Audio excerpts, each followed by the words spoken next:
Sedikit soal nasab, saya hanya ingin menyampaikan bahwa nasab keturunan siapapun, Habib maupun bukan Habib, saudara, Arab maupun Ajam, saudara, keturunan siapapun, saudara, itu semuanya kalau sudah jauh jaraknya, saudara, sepakat para fuqaha dari semua madhab ahlus sunnah wal jamaah, pembuktiannya cukup asyuhrah wal istifadah.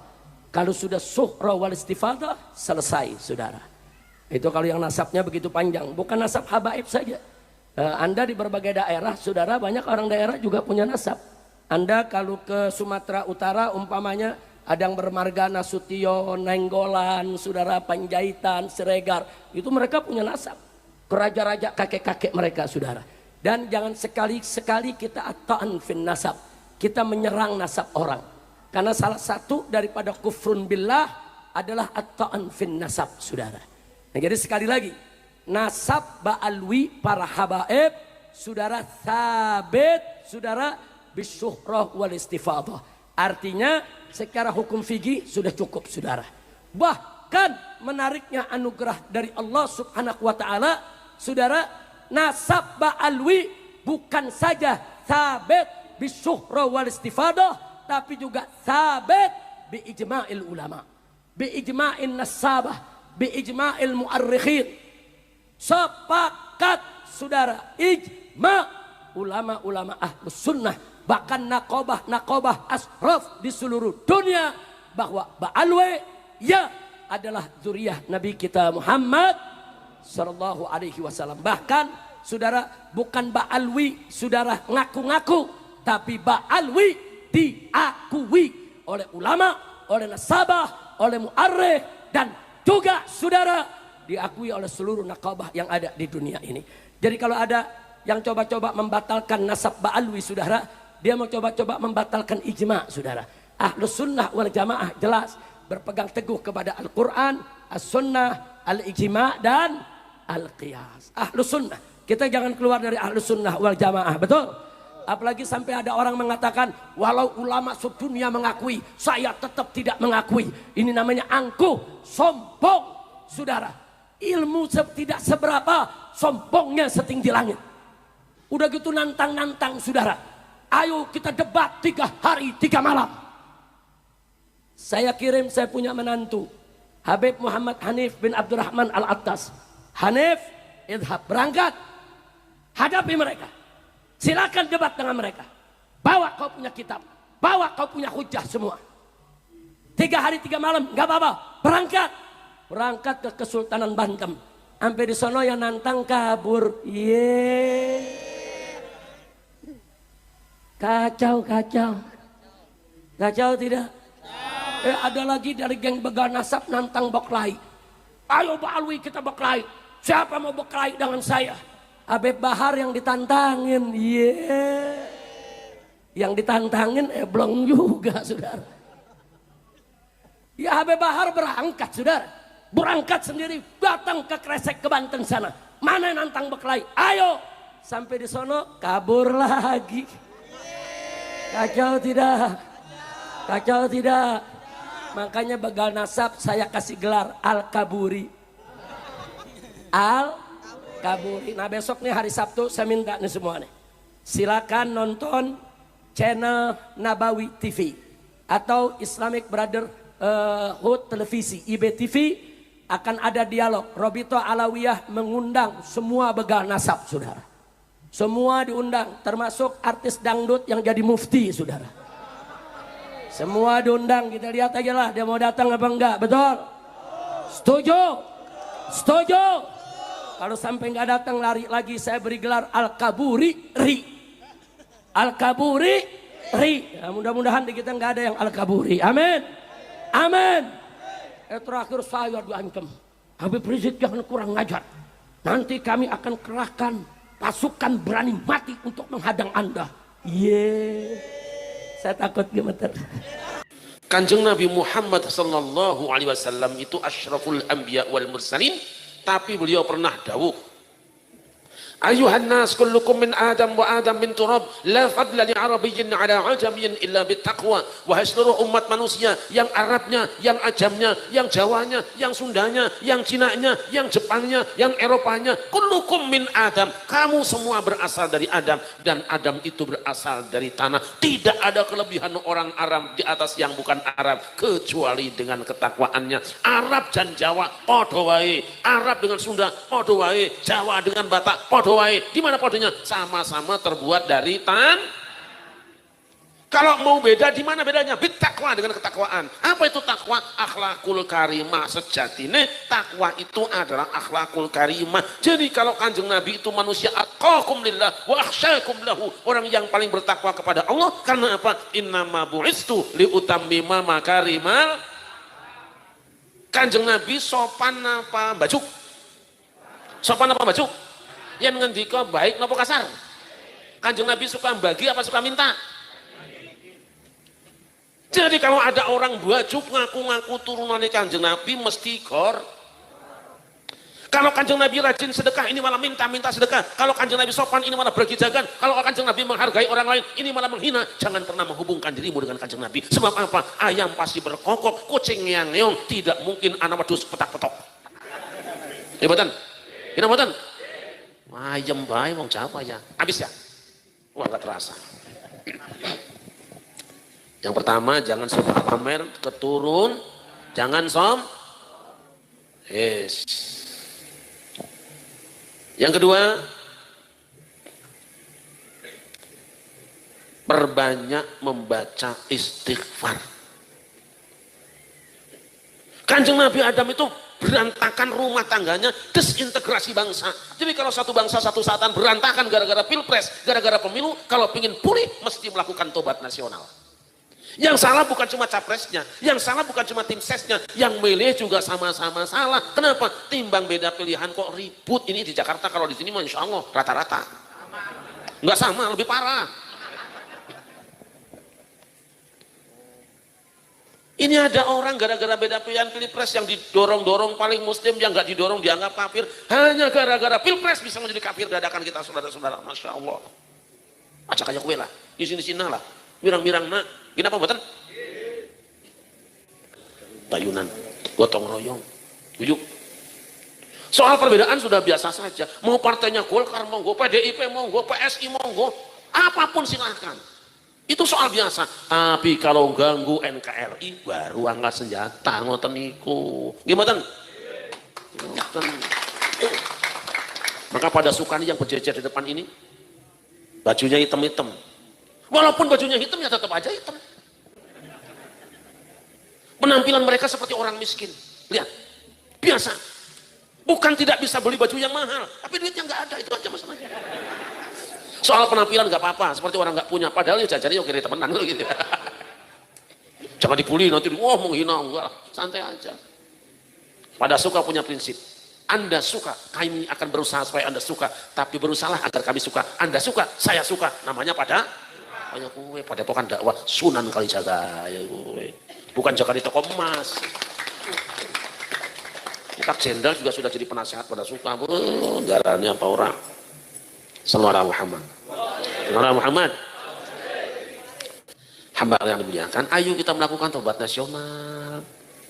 Kalau panjenengan, suami panjenengan sakit, gitu, Bu, umpama, gitu, garwa panjenengan gerah, sing gotong-gotong tanggane napa presiden?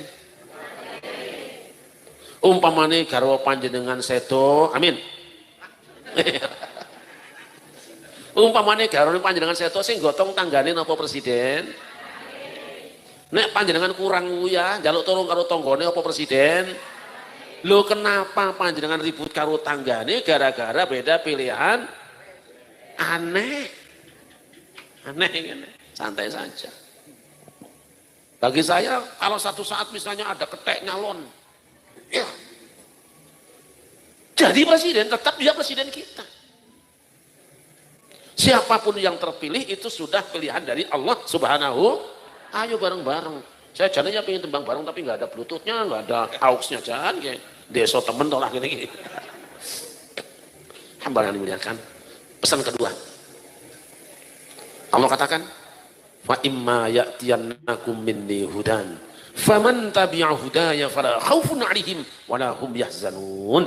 Jika nanti datang petunjuk dariku, siapa yang ikut petunjukku, dia tidak akan pernah cemas menghadapi hari depan dan tidak akan pernah tenggelam di dalam kesedihan. Artinya kesejahteraan negeri ini sangat tergantung bagaimana kita semua memperlakukan dawuh-dawuhipun Gusti Allah di dalam kehidupan kita semua. Moga-moga kula panjenengan sedaya anak putu putra wayah sedayanipun dados ahli Al-Qur'an. Pengen tentang masalah akhirat uji panjenengan harus dengan ilmu.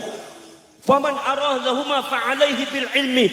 Pengen apapun Gusti Allah niku patokan itu ilmu, bil ilmi, dengan ilmu. Sebab ilmu niku sifatnya Gusti Allah. Nek kelawan ilmu sudah tertolak, berarti syariat akan menolak. Kalau seumpama ilmu sudah menolak, berarti akidah akan tertolak.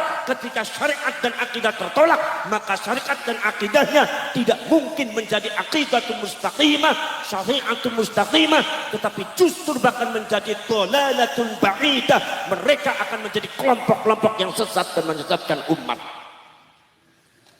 Para syarek, para sedulur, berawal daripada mereka semua mengaku cucunya Rasulullah secara tidak benar, akhirnya dimanfaatkan nama besar Rasulullah untuk kepentingan mereka pribadi, untuk kebesaran mereka pribadi, untuk mempecundangi masyarakat yang lainnya, untuk meremehkan orang lain, untuk menjatuhkan orang lain. Makanya mulut mereka menjadi kasar, akhlak mereka tidak dekat dengan Rasulullah, tapi lebih mendekati akhlaknya iblis dan akhlaknya Dajjal.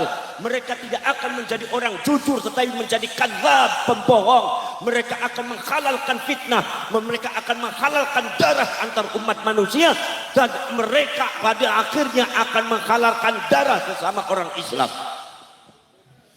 Saya yakin, seyakin-yakinnya, kalau Ba'alwi berkuasa di Indonesia secara politik, mereka yakin siapapun yang tidak mempercayai mereka sebagai cucunya Rasulullah, pasti mereka akan bantai,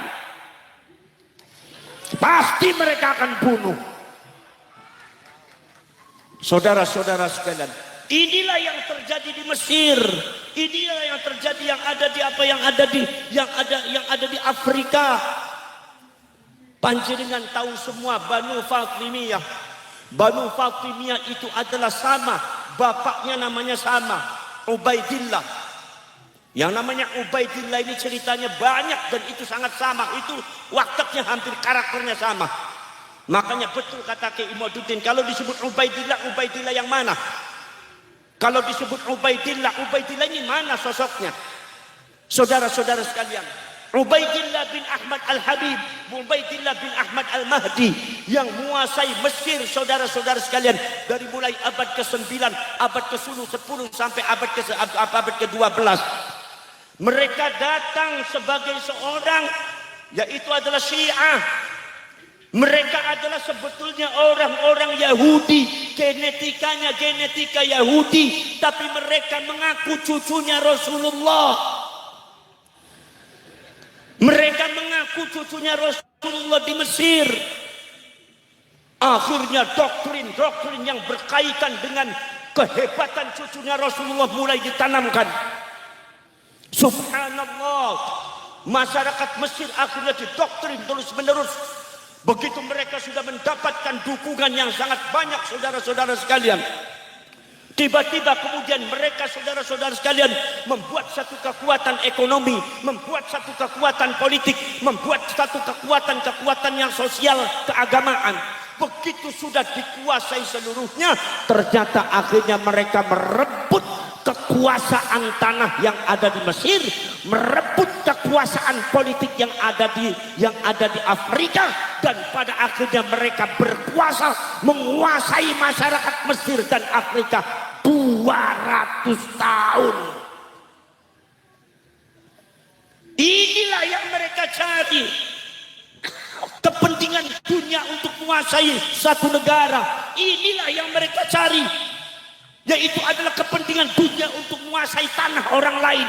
Inilah yang mereka cari. kepentingan dunia untuk menguasai politik. Masya Allah, pada waktu mereka pertama kali datang, subhanallah, masyarakat didoktrin tentang keagungan cinta kepada cucunya Rasulullah, seolah-olah cucunya Rasulullah hanya mereka. Mereka diajari membenci kepada para ulama, para kiainya. Mereka diajari untuk menghasut pemerintahnya, membenci pemerintahnya, menfitnah pemerintahnya yang sah. Akhirnya pemerintah yang sahnya goyah, kekuatan politik yang ada di Afrika goyah. Akhirnya mereka hancurkan, dan pada akhirnya kekuatan pemerintah yang sah yang ada di Mesir, yang ada di Afrika tumbang, yaitu adalah diserang oleh gelombang-gelombang fitnah yang zalim yang dilakukan oleh orang-orang yang mengaku cucunya Rasulullah, padahal mereka genetikanya adalah genetika Yahudi. Ini jangan sampai terjadi di Indonesia. Paham nggak pembuatan? Jangan sampai terjadi di Indonesia. Maka disinilah kalian semua berkumpul. Maka disinilah kalian semua berdiri dengan memakai baret merah, Laskar Sabilillah, untuk memberantas mereka semua sebelum di Indonesia dikuasai oleh mereka semua. Saudara-saudara sekalian, subhanallah. Ketika mereka sudah berkuasa di Mesir, apa yang terjadi di Mesir? Mereka mengiming-imingi khilafah Islamiyah. Ternyata khilafah Islamiyah selama 200 tahun tidak pernah berdiri. Makanya masyarakat Demak Bintoro, saya minta jangan mudah percaya kepada orang-orang yang sering menjual nama Islam, nama khilafah Islamiyah, nama Indonesia bersyariah. Cukup dengan ajaran Wali Songo, insya Allah Indonesia makmur. Saudara-saudara sekalian, kita sudah punya Bhinneka Tunggal Ika, kita sudah punya Pancasila yang sudah teruji, kita sudah punya Undang-Undang Dasar 45 yang sudah teruji, kita sudah punya sejarah yang sangat luar biasa. Tidak usah kita mengadopsi cara-cara orang lain. Sebab apa yang mereka dengungkan khilafah, belum tentu mereka akan mendirikan khilafah. Apa yang mereka dengungkan, mereka bersyariat, itu belum tentu itu adalah qauluhum bi afwahihim, itu adalah ucapan mulut-mulut mereka yang busuk. Kadang-kadang menipu kalian semua supaya dapat dukungan. Nyatanya adalah di balik itu adalah kepentingan kekuasaan untuk menguasai kita semua. Gak usah kita seperti itu. Jangan terbohongi dengan hal-hal semacam itu. Saudara-saudara sekalian, pada akhirnya apa saudara-saudara sekalian? Subhanallah, pada akhirnya kemudian perjalanan selanjutnya Banu Ubaidillah itu saudara anak cucunya, saudara-saudara sekalian, semakin tahun semakin kelihatan buruknya, semakin tahun semakin dibuka oleh Allah Subhanahu wa ta'ala. Mereka tiba-tiba sangat keras memusuhi para ulama, para kiai. Kalau seumpama ada yang mengotak-atik nasab mereka, maka mereka para ulama tersebut langsung disusul, langsung dijemput, langsung dipenjara, langsung dibantai, langsung dibunuh. Siapapun yang tidak percaya kepada nasab mereka langsung dibunuh. Siapapun yang tidak percaya kepada nasab mereka langsung mereka bantai. Karena mereka memiliki kekuatan politik. Maka saya yakin seyakinnya itu bisa terjadi kepada kelompoknya Banu Ubaidillah yang ada di Indonesia, yang disebut klan Ba'alwi atau yang dikenal di Mateng Panji dengan Setoyo Habib. Ini kalau mereka berkuasa, merebut kekuasaan politik Indonesia, saya yakin siapapun orangnya yang tidak percaya kepada nasabnya Habib, pasti mereka akan bunuh. Sebelum itu juga mereka sudah berkoar-koar. Siapa yang tidak percaya kepada nasabnya Habib berarti kafir. Berarti kalau kafir secara fikih berarti halal darahnya, boleh dibunuh. Itu gaya-gaya mereka seperti yang ada di Mesir dan seperti yang ada di Afrika. Boleh Anda menang ada di Mesir, boleh Anda bicara ada di Afrika, boleh Anda berkuat ada di daerah Yaman, tapi jangan sekali-kali berbicara di tanah air bumi pertiwi Indonesia. Anda akan busuk di sini. bosok sampean nanggene. Di sini banyak para wali, di sini banyak para ulama, di sini banyak tetesan darah dan keringatnya para pahlawan yang tidak mungkin dibiarkan oleh Allah Subhanahu wa taala. Leresna pembuatan. Leresna pembuatan. Poros cerek, porabu poros sedulur sedaya mawon. Maka dari itu para syekh, para sedulur, maka berawal dari situ saudara-saudara sekalian. Subhanallah, subhanallah. Berawal dari situ maka kesesatan-kesesatan itu juga terjadi pada diri Ba'ali. Akidah mereka sudah sesat, syariat mereka kadang-kadang sesat, kadang-kadang akhlak mereka juga tidak karu-karuan. Saudara-saudara sekalian, ada akidah mereka katanya mbah mereka bisa mengatur malaikat Israel. Malaikat Israel diatur. Kula ngendika teng panjenengan kula tanglet menungso ngatur malaikat saged napa mboten? Kula badhe tanglet teng panjenengan wali songo niku ngatur malaikat saged napa mboten? Jangankan wali songo, Kanjeng Nabi ora bisa ngatur malaikat wong Demak. Jadi kalau sudah ada Ba'ali atau Habib yang mengatakan bahwasanya mbah mereka bisa ngatur malaikat Israel, itu hanya untuk menaikkan branding mbah mereka, seolah-olah mbah mereka lebih daripada yang lainnya, padahal kadzab, pembohong besar. Orang bener ini.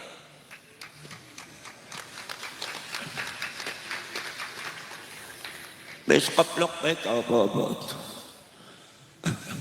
Bisane keplok tok ya Demak ya.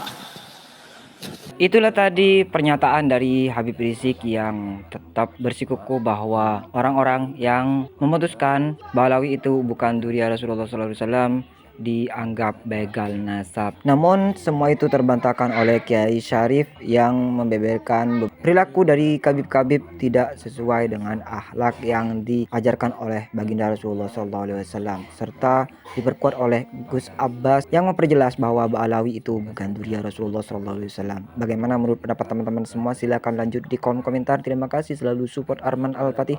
Kita jumpa lagi di video selanjutnya. Minafum minkum. Assalamualaikum warahmatullahi wabarakatuh.